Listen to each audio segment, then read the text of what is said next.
नए नए आंकड़े लाकर पेश क्यों करने लगते हैं। और अभिमन्यु, क्या फिर इसी के चलते जो ये सुनवाई नहीं हो रही है, आप अब फिर से आंदोलन का आह्वान करते दिखाई दे रहे हैं? निराशा है या इसके अलावा और कोई रास्ता ही नहीं दिख रहा? संदीप जी, जो किसान एमएसपी मांग रहे थे उनको एमएसपी देने की बजाय उनके घरों के बाहर नोटिस चिपकाए जा रहे हैं। ये मेरे फोन में एक नोटिस है। उनको ये बोला जा रहा है कि आप फलानी तारीख को आप थाने में पेश होइए, क्योंकि आपके ऊपर ये आरोप है कि आप आंदोलन में जा रहे हैं और आपके आंदोलन में जाने से लॉ एंड ऑर्डर बिगड़ जाएगा। तो एमएसपी नहीं दी जा रही, नोटिस चिपकाए जा रहे हैं। दूसरी बात, आज जब ये पूरा चल रहा था, आप एक समझने की बात ये है कि 6 तारीख को जब लाठीचार्ज हुआ तो जो किसान नेता हमारे गिरफ्तार किए गए, चाहे गुरनाम सिंह चडूनी हो, राकेश बैंस हो, उनके ऊपर 307 की धारा दर्ज की गई है। 307 मतलब अटेम्प्ट टू मर्डर। एक भी वीडियो, एक भी फोटो दिखा दीजिए किसी किसान ने किसी पुलिस वाले को हाथ भी लगाया हो, लेकिन 307 की धारा लगा के उनको जेल भेज दिया गया। आज जब हम पीपली में लाखों किसान इकट्ठे हुए तो पहले प्रशासन आया हमारे पास और पहली बार में उन्होंने कहा कि मुख्यमंत्री जी करनाल आए हुए हैं, पीपली से काफी नजदीक हैं, तो वो बात करेंगे, लेकिन कहा कि थोड़ा समय दे दीजिए। दूसरी बार जब प्रशासन आया तो कहा कि मुख्यमंत्री जी तो निकल चुके हैं, उनको कोई और जरूरी काम था। लाखों किसान उनसे मात्र 30 किलोमीटर की दूरी पर इकट्ठे हो रखे हैं, लेकिन किसानों से मिलना, किसानों की बातें सुनना मनोहर लाल खट्टर जी के लिए कोई इंपॉर्टेंट विषय नहीं है। अपनी मीटिंगें करना, अपने प्रचार प्रसार करना उनके लिए इंपॉर्टेंट विषय है। आपने शुरुआत में एक सवाल उठाया कि एमएसपी देने में दिक्कत क्या है। एमएसपी देने में सबसे बड़ी दिक्कत संदीप जी ये है कि राजनेताओं की, राजनीतिक पार्टियों की इच्छा शक्ति नहीं है। कॉर्पोरेट की एक बहुत बड़ी साजिश चल रही है और उस साजिश के तहत किसानों को एमएसपी से वंचित किया जा रहा है। कॉर्पोरेट, दुनिया भर के कॉर्पोरेट की जो नजर है वो किसानों की जमीन पर है, और कॉर्पोरेट को जमीन कब मिलेगी? जब खेती घाटे का सौदा बनेगी। और खेती घाटे का सौदा कब बनेगी? जब किसान को एमएसपी नहीं दिया जाएगा। किसान को एमएसपी नहीं मिल रहा, इसलिए किसान अपनी जमीन बेचने पे मजबूर हो रहा है, वो कॉर्पोरेट जमीन ले रहा है। और जब किसान के पास जमीन नहीं रहेगी तो उसी कॉर्पोरेट को उस किसान के रूप में सस्ते मजदूर मिलेंगे। 2018 में जब अभिमन्यु, एक सेकंड के लिए रोक रहा हूं, जो दिग्विजय भी कह रहे थे, देखिए हरियाणा पंजाब में एमएसपी, क्योंकि धान और गेहूं ज्यादा यहां पर बोया जाता है, फिर भी हालत बेहतर है। पर यहां का किसान जागरूक है तो वो ज्यादा आवाज उठाता है। देश के बाकी किसान क्यों आवाज नहीं उठाते हैं?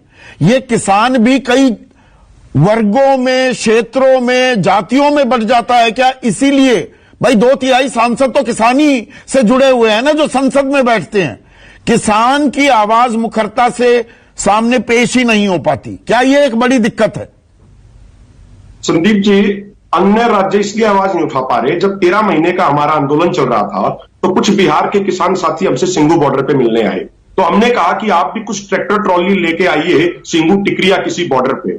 तो उन्होंने कहा कि जब से 2004 में हमारे यहां से एपीएमसी मार्केट खत्म 2005 में, तो हमें 2005 में, माफ कीजिएगा, तो उन्होंने कहा कि हम उसके बाद से इतने कंगाल हो गए कि यदि हम आंदोलन में एक भी दिन बैठ गए तो शाम को हमारे पास अपने परिवार को खिलाने के लिए कुछ भी नहीं होगा। तो और राज्यों के किसानों की स्थिति पहले ही बद से बदतर हो चुकी है। वो मजदूरी करते हैं वहां के किसान, और अगर वो पूरा दिन आंदोलन में बैठ गया, 1 महीना आंदोलन में बैठ गए, तो उनका परिवार भूखा मर जाएगा। ये बिहार के किसानों ने हमें बताया। और जो यहाँ पे पंजाब हरियाणा में किसानों की स्थिति कुछ बेहतर है, ये इन राजनीतिक पार्टियों की वजह से नहीं है संदीप जी।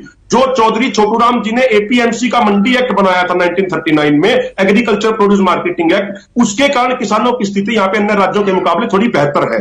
संदीप जी, 2018 में जबलपुर के हाईकोर्ट ने एक बहुत इंपॉर्टेंट डिसीजन दिया। जबलपुर हाईकोर्ट ने कहा कि किसी भी एपीएमसी मार्केट में यदि किसान की किसी भी फसल की पहली बोली एमएसपी से कम पर लगेगी तो वो कानूनी अपराध माना जाएगा, लेकिन उसको कहीं भी इंप्लीमेंट नहीं किया जाता। और जो ये सीएसीपी नाम का सफेद हाथी सरकार ने बना रखा है, इस सीएसीपी को तो बंद ही कर देना चाहिए, क्योंकि ये सीएसीपी हर साल 2 बार एमएसपी घोषित करता है। जब वो एमएसपी मिलना ही नहीं है, उस एमएसपी से नीचे ही किसान की फसल बिकनी है, तो अब खाली एमएसपी घोषित करके तमाशा क्यों कर रहे हैं? ये सीएसीपी नाम की चिड़िया बिठा क्यों रखी है? ये साल में 2 बार घोषणा की क्यों जाती है कि भाई एमएसपी बढ़ा दी, एमएसपी बढ़ा दी। 2014 से 2023 के बीच हमने इतनी एमएसपी बढ़ा दी। भाई मिलती कितनी है?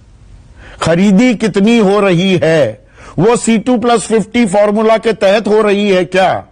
ये सारी प्रॉब्लम, सारी दिक्कतें, सारी अड़चन, सारे रोड़े किसान के लिए ही क्यों होते हैं?